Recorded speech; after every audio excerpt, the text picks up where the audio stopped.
Շարունակվում է Մեծիտան Կիլիկիո կաթողիկոս Արամ Արաչինի այցը Վատիկան։ Այսօր վեհափառը մի շարք աշխատանքային հանդիպումներ է ունեցել Սուրբ Աթոռի կառույցներում։ Թեմային հետևել է Արտյոմ Երկանյանը, Արտյոմ, ինչ հանդիպումներ են եղել։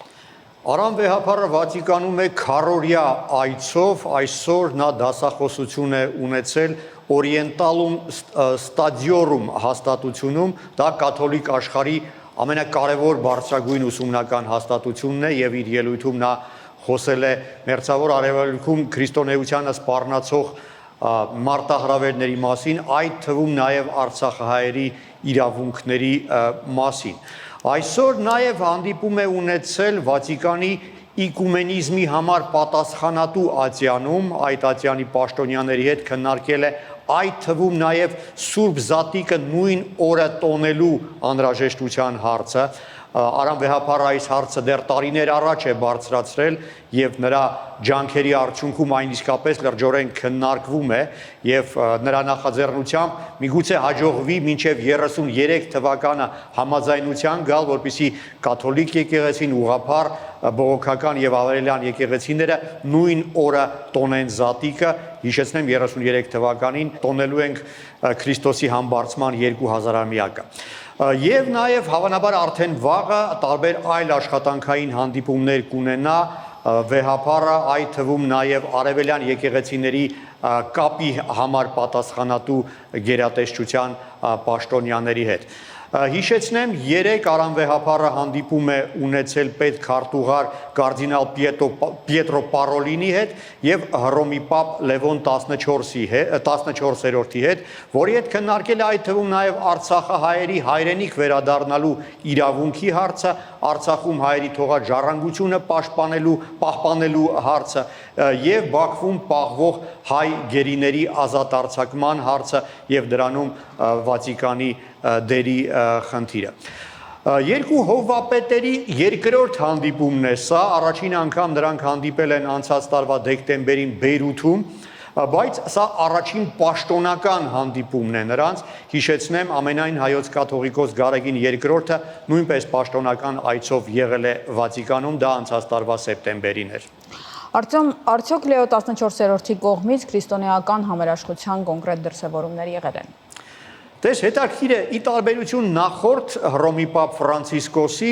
Լևոն 14-րդը խուսափում է խոսել եւ ցեղասպանության մասին, եւ արցախահայերի իրավունքի, մասնավորապես հայկական պատմական ժառանգությունը Արցախում պաշտպանելու անհրաժեշտության մասին, ինչի համար արժանանում է միջազգային քրիստոնեական կազմակերպությունների ղեկավարների արդարացի քննադատությանը։ Իսկապես Հռոմի պապը կարծես աչք է փակում Արցախում հայկական եկեղեցիների ոչնչացման վրա կամ որոշ այլ եկեղեցիների վերափոխման եւ դրանք այլ ժողովուրդների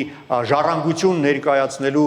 փորձերի վրա։ Եվ ես թույլ կտամ ինձ պնդել, որ դա ինչ որ իմաստով կապ ունի նաև ադրբեջանական լոբինգի եւ Ադրբեջանի կողմից Վատիկանում ֆինանսավորվող որոշ նախագծերի հետ։ Վատիկանը վաղուց արդեն փողի խնդիր ունի, իսկ Բաքուն շռայլորեն ֆինանսավորում է Վատիկանի կողմից կարևորվող որոշ նախաձեռնություններ։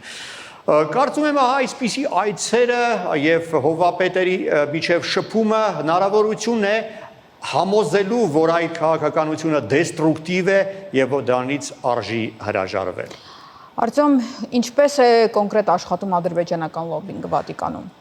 Դե Բաքվի գլխավոր գործիքը այստեղ Հեյդար Ալիևի հիմնադրամն է, որը ղեկավարում է Ադրբեջանի առաջին փոխնախագահ Մեհրիբան Ալիևան, հենց այդ հիմնադրամն է ֆինանսավորում Վատիկանում ահռելի մեծ նախագծեր, մասնավորապես ֆինանսավորել է Մարցելինոյի եւ Պետրոսի կատակոմբների վերանորոգումը, Սուրբ Սևաստիանի եկեղեցիները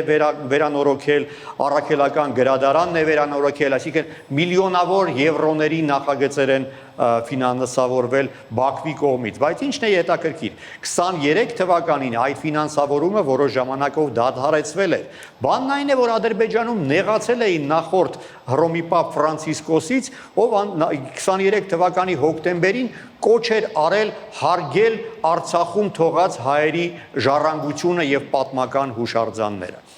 Երբ նոր Հռոմի Պապ ընտրվեց Լևոն 14-րդի հետ նոր կապեր հաստատելու փորձեր ձեռնարկեցին Բաքվում, անմիջապես Մեհրիբան Ալիևան կրկին մեկնեց Վատիկան, արժանացավ Հռոմի Պապի ընդունելությանը, նա նաև շնորհակալություն հայտնեց այդ ֆինանսավորման համար։ Դրանից հետո Ադրբեջանի արտգործնախարար Բայրամովը մեկնեց Վատիկան, եւ դրանից հետո արդեն ստորագրվեց փոխըմբռնման մասին հուշագիրը։ Եվ այդ դրանից հետո արդեն վերականգնվեց ֆինանսավորումը։ Ես ակնհայտ է, որ այդ ֆինանսավորումը իր հետքերը թողնում է եւ իր դերը կատարում է, օրինակ գիտենք, որ Վատիկանում կազմակերպվեց մի գիտաժողով, որում Ադրբեջանը ներկայացվում էր որպես տարածաշրջանում քրիստոնեության բնօրրան, կամ որ Վատիկանի պաշտոնաթերթ L'Observer Romano թերթում հրապարակվել էր մի հոդված,